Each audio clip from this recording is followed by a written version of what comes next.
દ્વારકાના દરિયામાં ડૂબેલા એક યુવાનની શોધખોળ હાથ ધરાઈ છે। પંચકુઈ સંગમ ઘાટ વિસ્તારના દરિયામાં મિત્રો સાથે નાહવા પડેલ યુવાનોમાં એક યુવાન દરિયામાં ગરકાવ થયો। ફાયર વિભાગ દ્વારા દરિયામાં શોધખોળ હાથ ધરાઈ ડીવાયએસપી સહિતના અધિકારી ઘટનાસ્થળે પહોંચ્યા તો જય પરમાર નામનો યુવાન દરિયામાં ડૂબ્યો। નાહવાની મનાઈના બોર્ડ માર્યા પરંતુ સુરક્ષા જવાનો ન હોવાથી આ બનાવ વધ્યો છે। તો યુવાન ગીર સોમનાથ વિસ્તારનો હોય ધોરાજીથી પરીક્ષા આપી દ્વારકાધીશના દર્શને તે આવ્યો હતો।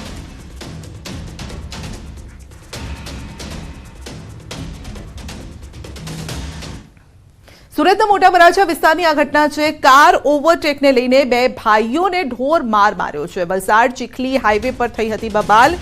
અવિનાશ અને વિક્કીની થઈ હતી બબાલ અને વિક્કીને અવિનાશ જાતિ વિષયક ગાળો બોલી હતી, માર મારવાની ધમકી આપી હતી અને 15 જેટલા વ્યક્તિ અવિનાશની દુકાને ધસી આવ્યા। અવિનાશ અને તેના ભાઈ ભાવેશને ઢોર માર મરાયો હતો અને દુકાનમાં તોડફોડ કરી આતંક મચાવ્યો હતો। સમગ્ર ઘટનાના સીસીટીવી સામે આવ્યા છે। પોલીસને કોઈ ખોફ ના હોય તેમજ હથિયાર સાથે ફરતા જોવા મળ્યા છે।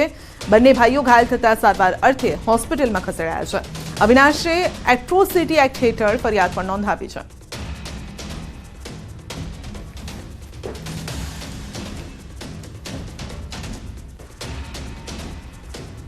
તો કાર ઓવરટેક કરવા મુદ્દે થઈ મારામારી એવી કે દુકાને ધસી આવ્યા અને હથિયારો સાથે આવ્યા હતા લોકો। વધુ અપડેટ મેળવીશું સંવાદદાતા કીર્તેશ પાસેથી। જી કીર્તેશ, મારામારીની આ ઘટના સીસીટીવીમાં કેદ થઈ છે। બાબત ફક્ત એટલી જ હતી કે કાર ઓવરટેક કરવો? બિલકુલ, સુરતના મોટા વરાછા વિસ્તારની આ ઘટના છે જ્યાં ઓવરટેકિંગને લઈને બે ભાઈઓને ઢોર માર મારવામાં આવ્યા હતા। સમગ્ર ઘટના વલસાડના ચીખલી હાઈવે પર બની હતી। બબાલ જે પ્રકારની હતી જેને લઈને વિકી નામના વ્યક્તિને જાતિ વિષયક ગાળો આપવામાં આવી હતી। 15 જેટલા વ્યક્તિઓએ વિકીના પર હુમલો કર્યો હતો। જે ઘટના હતી તે ઘટના બની હતી વલસાડના ચીખલી ખાતે અને તેની બબાલ સુરત પહોંચી હતી અને સુરત આવીને બે ભાઈઓને ઢોર માર મારવામાં આવ્યા હતા। જોકે સમગ્ર ઘટના સીસીટીવીમાં કેદ થતા પોલીસે હવે આ મામલે ગુનો દાખલ કરી તપાસ શરૂ કરી છે। જી કીર્તેશ, આપનો આભાર।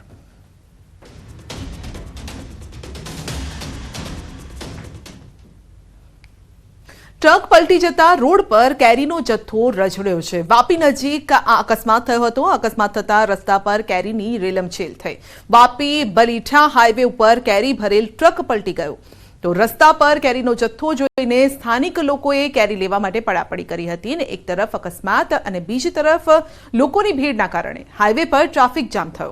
વાપીના બલીઠા નજીક અમદાવાદ મુંબઈ નેશનલ હાઈવે પર કેરી ભરેલી એક ટ્રક પૂર ઝડપે પસાર થઈ રહી છે। એ વખતે જ અચાનક ટ્રકના ચાલકે સ્ટીયરિંગ પરથી કાબુ ગુમાવ્યો। ટ્રક હાઈવે પર પલટી ખાઈ ગઈ હતી અને કેરેલથી આખી ટ્રક કેરી ભરીને વડોદરા જઈ રહી હતી અને ત્યારે જ વાપી નજીક પહોંચતા જ પલટી મારી ગઈ હતી। ટ્રક પલટી મારતા જ કેરીનો જથ્થો હાઈવે પર પથરાઈ ગયો। ટ્રકમાં ભરેલી 12 ટન કેરી રસ્તા પર પડતા લોકોએ કેરી લેવા માટે પડાપડી કરી અને મોંઘા ભાવની આ કેરીને જોઈ આસપાસના લોકોના ટોળા એકઠા થઈ ગયા, પરંતુ કેટલાક લોકોએ તાત્કાલિક પોલીસને જાણ કરતા પોલીસ અહીં પહોંચી પોલીસ પહેરામાં કેરીના જથ્થાને ફરી પાછો ભેગો કરવામાં આવ્યો, ટ્રક ભરવામાં આવ્યો। સદનસીબે આ ઘટનામાં ટ્રક ચાલકનો બચાવ થયો છે।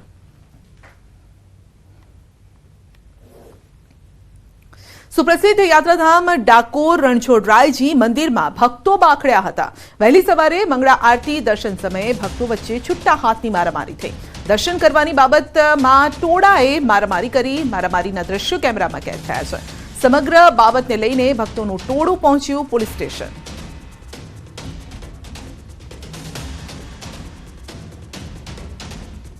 ચૈત્ર મહિનો અને ફાગણ મહિનો એટલે ભક્તોનો ઘોડાપુર હોય અને એમાંય મંગળા આરતીના દર્શન માટે લોકો શ્રદ્ધાથી મંગળાના દર્શન કરવા આવતા હોય છે, મોટી સંખ્યામાં હોય છે। ભાવિક ભક્તો જ્યારે દર્શન કરતા હોય છે ત્યારે સૌથી આગળ ઊભા રહેવા માટે આંતરિક હરીફાઈ થતી હોય છે અને એને લીધે થઈને આંતરિક ઝઘડો થતો હોય છે।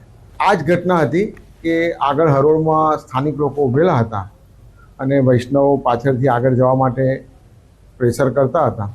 સ્થાનિક લોકો નહીં ખસતા બોલાચાલી થઈ હતી।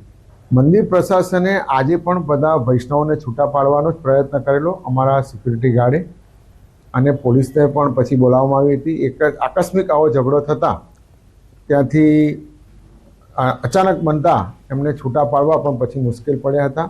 ઉગ્ર વાતાવરણ એ લોકોએ આંતરિક કરી લીધું હતું।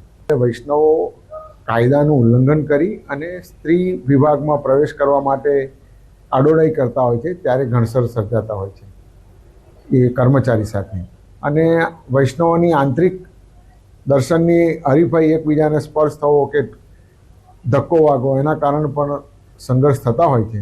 એમાં મંદિર પ્રશાસન એમની પર કોઈ પગલાં લઈ શકતો નથી, પણ સુચારુ વ્યવસ્થા ગોઠવવા માટે અમારું તંત્ર કામે છે અને એમને છૂટા પાડી દર્શન સારી રીતે થાય એવો અમારો ડાકોર ટેમ્પલ કમિટીનો એમ છે. બ્રેક પર જતા પહેલા નજર કરીશું ટોપ 3 હેડલાઇન્સ પર. સુરતમાં ઈ મોપેડના ગોડાઉનમાં લાગેલી ભીષણ આગ કાબૂમાં. 19 ઈ મોપેડ બાઇક બળીને ખાક. 60 ઈ મોપેડ બાઇકને બચાવી લેવાયા. સુરતના અઠવા લાઇન્સ અને રાંદેરમાં પાણી કાપ. આવતીકાલ સવારે 9 વાગ્યા સુધીમાં પાણી કાપ. 9 લાખ લોકોને થશે અસર. સોના ચાંદીના ભાવમાં 2000નો વધારો. 24 કેરેટ સોનાનો ભાવ 71,400 રૂપિયા. ચાંદી 77,000 પાર પહોંચ્યો.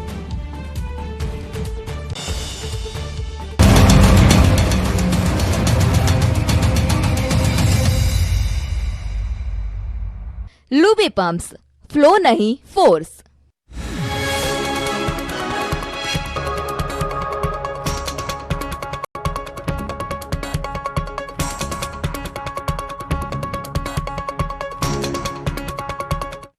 लुबी पंप्स, फ्लो नहीं फोर्स. છે આગાહી. તે દરમિયાન ચક્રવાતોનો પ્રવાહ આવશે તો ઓગસ્ટ સપ્ટેમ્બરમાં વરસાદ સારો રહેશે.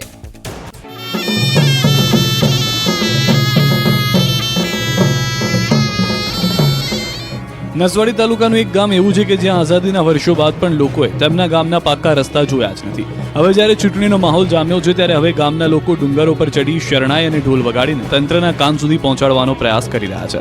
નસવાડી તાલુકાનું સૌથી મોટું ગામ કે જેમાં ગામ ડુંગરો પર વસેલું છે. આ ગામ રસ્તા અને પીવાના પાણી જેવી પ્રાથમિક જરૂરિયાતો ઝંખી રહ્યું છે. કેટલાક લોકોની જિંદગી પૂરી થવા આવી પણ તેમને આજ દિન સુધી પાકા રસ્તા જોયા નથી. પીવાના પાણી માટે ડુંગરીમાં દૂર દૂર સુધી ભટકવું પડે છે.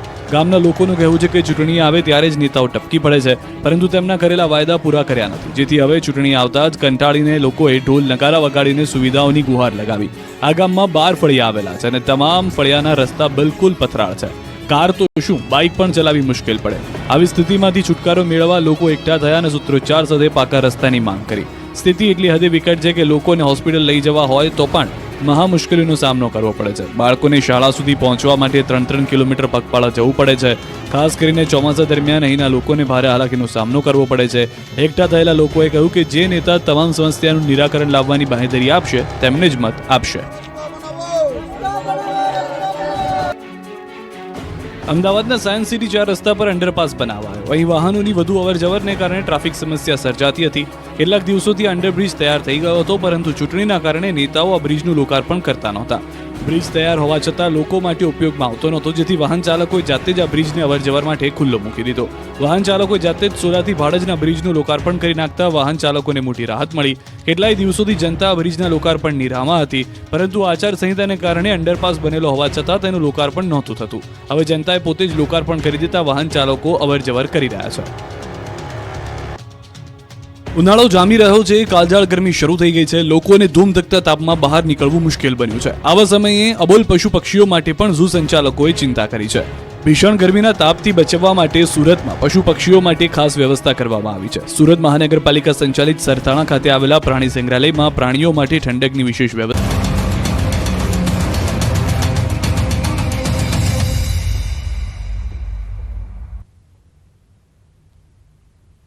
અમદાવાદ શાસ્ત્રીનગર વિસ્તારમાં ખાણીપીણીની દુકાન પર મારામારીની ઘટના ઘટી છે. શાસ્ત્રીનગર પાસે આવેલ સરદાર કોમ્પ્લેક્સમાં આ ઘટના ઘટી. ચા નાસ્તાના પૈસા આપવા બાબતે મારામારીમાં 3 સામે ફરિયાદ થઈ છે. ઘાટલોડિયા પોલીસ સ્ટેશનમાં નોંધાઈ પોલીસ ફરિયાદ. તો સીસીટીવી પણ સામે આવ્યા છે. મારામારીના કેટલાક શખ્સોએ દુકાનમાં તોડફોડ પણ કરી.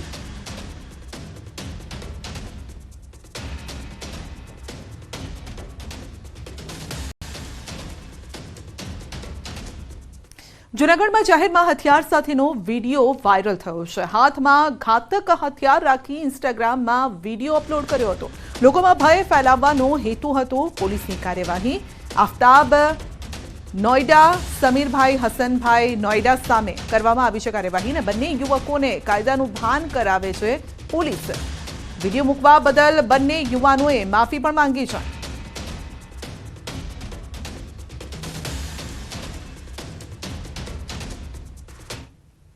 જસદણના દેવપરા ગામ નજીક બિલિયા મહાદેવના મંદિરમાં મહંતનો આપઘાત. મંદિરના મહંતે ગળે ફાંસો ખાઈને જીવન ટૂંકાવ્યું છે. મહંતે મોડી રાતના આપઘાત કર્યો હોવાની સ્થાનિકોમાં ચર્ચા છે. વહેલી સવારે સેવકો મંદિરે દર્શન કરવા આવ્યા હતા અને ત્યારે તાત્કાલિક પોલીસને જાણ પણ કરી. ઝાડ સાથે દોરડો બાંધી ગળે ફાંસો ખાઈ જીવન ટૂંકાવ્યું છે. આપઘાત કરવાનું કારણ અકબંધ છે. જસદણ પોલીસે આગળની કાર્યવાહી હાથ ધરી છે.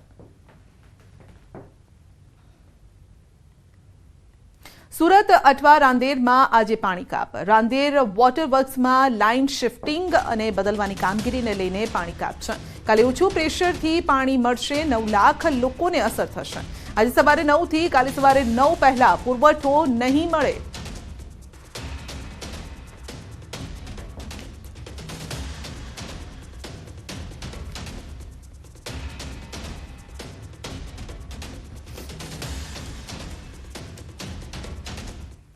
કેન્દ્રીય મંત્રી પરસોત્તમ રૂપાલા દ્વારા ક્ષત્રિય સમાજ વિરોધ કરેલી ટિપ્પણીને લઈને વિવાદ વધુને વધુ ઘેરો બન્યો છે. ત્યારે હિંમતનગર ખાતે સાબરકાંઠા જિલ્લાના ક્ષત્રિય સમાજના આગેવાનો યુવાનો એકઠા થઈ જિલ્લા કલેક્ટરને રજૂઆત કરવા માટે પહોંચ્યા. આવેદનપત્ર આપી ઉમેદવારી રદ કરવા માટે રજૂઆત કરાઈ.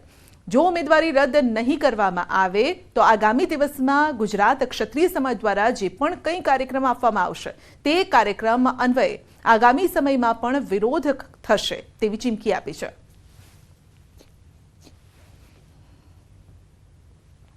મહીસાગરમાં જિલ્લા ક્ષત્રિય સમાજ દ્વારા કલેક્ટરને આવેદનપત્ર આપવામાં આવ્યું. જિલ્લા અલગ અલગ ક્ષત્રિય સંગઠન એકત્રિત થઈ વિરોધ કરી આવેદનપત્ર આપવામાં આવ્યું છે. રૂપાલાને જ્યાં પણ ટિકિટ આપશે ત્યાં વિરોધ કરવામાં આવશે તેવું ક્ષત્રિય સમાજનું કહેવું છે. જિલ્લા ક્ષત્રિય સમાજ આકરા પાણીમાં છે. રૂપાલાને લઈ દેશભરમાં વિરોધ કરવામાં આવશે તેવી ચીમકી ઉચ્ચારી છે.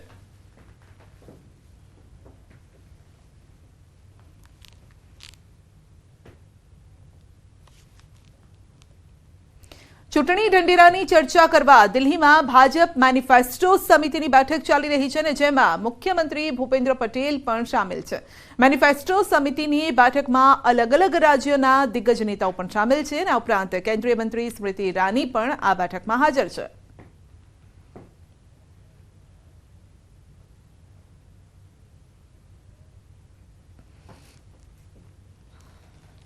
તો દક્ષિણ ગુજરાતના ખેડૂતો માટે ખાસ દિવસ છે. સહકારી શુગર મિલો શેરડીના ટન દીઠ ભાવો જાહેર કરશે. સહકારી શુગર મિલો 3 લાખ ખેડૂતો અને 5 લાખ ખેત મજૂરોને રોજગારી આપે છે. શુગર મિલોની બોર્ડ ઓફ ડિરેક્ટરની બેઠક યોજાશે. વાતાવરણમાં અવારનવાર બદલાવ, શહેરીકરણના કારણે 8 લાખ ટન ઉત્પાદન ઓછું નોંધાયું છે. સમગ્ર ભારતમાં દક્ષિણ ગુજરાતની સહકારી શુગર મિલો ટેકાના ભાવ કરતાં વધુ ભાવ ચૂકવે છે.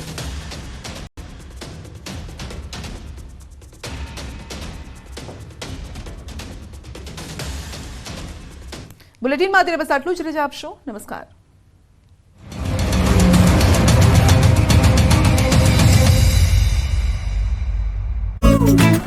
ગરમીની ઋતુમાં પ્રાણીઓ પણ હેરાન પરેશાન થઈ જતા હોય છે, જેને લઈને ડિહાઇડ્રેશનનો શિકાર બને છે. ત્યારે ઝૂ સંચાલકો દ્વારા દર વર્ષે પ્રાણીઓ માટે ખાસ વ્યવસ્થા કરવામાં આવે છે. પ્રાણીઓ અને પક્ષીઓ માટે ખાસ ફુવારા મૂકવામાં આવ્યા છે, જેનાથી પ્રાણીઓ ઠંડક મેળવી શકે અને પક્ષીઓના પાંજરામાં પણ ફુવારા મૂકવામાં આવ્યા છે. સાથે વાઘ જેવા હિંસક પ્રાણીઓને રોજિંદા નવડાવવામાં આવે છે, જેનાથી કાળઝાળ ગરમીથી રાહત મળી શકે. આ ઉપરાંત બહારના ભાગે કુંડ બનાવવામાં આવ્યા છે, જેમાં પણ વાઘ, દીપડા સહિત અન્ય પ્રાણીઓ કુંડમાં બેસી અને પોતે ઠંડક અનુભવે છે. ઉનાળાના સમયે પ્રાણીઓના ખોરાકમાં પણ યોગ્ય વ્યવસ્થા ઊભી કરવામાં આવી છે. પ્રાણીઓને ડિહાઇડ્રેશન ન થાય તે માટે ટેબ્લેટ અને અન્ય દવાઓ પણ આપવામાં આવે છે. સાથે સાથે પાણીમાં પણ વિવિધ દવા આપી ઠંડક મળી શકે તે પ્રકારનું આયોજન કરવામાં આવ્યું છે. ભગવાન જગન્નાથની 147મી રથયાત્રાની તૈયારીઓ શરૂ થઈ ગઈ છે. રથયાત્રામાં દર વર્ષે ભગવાન જગન્નાથનું મામેરું સરસપુરથી ભરવામાં આવે છે. ભક્તો ભગવાનનું મામેરું ભરવા વર્ષો પહેલા નામ નોંધાવતા હોય છે. ત્યારે આ વર્ષે 147મી રથયાત્રામાં ભગવાનના મામેરાના યજમાન માટે સરસપુર રણછોડરાય મંદિર ખાતે ડ્રોનું આયોજન કરવામાં આવ્યું. રણછોડરાય મંદિરમાં ટ્રસ્ટીઓની હાજરીમાં ચિઠ્ઠી ઉછાળીને ડ્રો કરવામાં આવ્યું હતું. ડ્રોમાં વિનોદ પ્રજાપતિનું નામ ખુલ્યું છે. અમદાવાદમાં જગન્નાથજીનું મામેરું ડ્રો સિસ્ટમથી નક્કી કરાયું છે. કુલ 12 યજમાનોના નામ વચ્ચે ડ્રો થયો, જેમાં 147મી રથયાત્રાના મામેરા માટે વિનોદ પ્રજાપતિનું નામ ખુલ્યું. મહત્વનું છે કે ભગવાનનું મામેરું ભરવા માટે યજમાનો વર્ષોથી રાહ જોતા હોય છે. યજમાનો એડવાન્સ બુકિંગ પણ કરાવતા હોય છે. આ વખતે પણ કુલ 12 લોકો મામેરું કરવા આતુરતાથી રાહ જોઈ રહ્યા હતા, જેમાંથી ડ્રો દ્વારા વિનોદ પ્રજાપતિને મામેરાનું સૌભાગ્ય મળ્યું છે. લાખણી તાલુકાના કેસરીસિંહ ગોળિયા ગામના હંસરાજસિંહભાઈ સુથારે પોતાની કોઠાસૂઝથી મિની ટ્રેક્ટર બનાવ્યું છે. તેઓને એક દિવસ બાગાયતી પાકમાં નિંદામણ દૂર કરવા ઉપયોગમાં લેવાતા ટીલર મશીન વેસ્ટ પડેલ જોઈ તેમાં કંઈક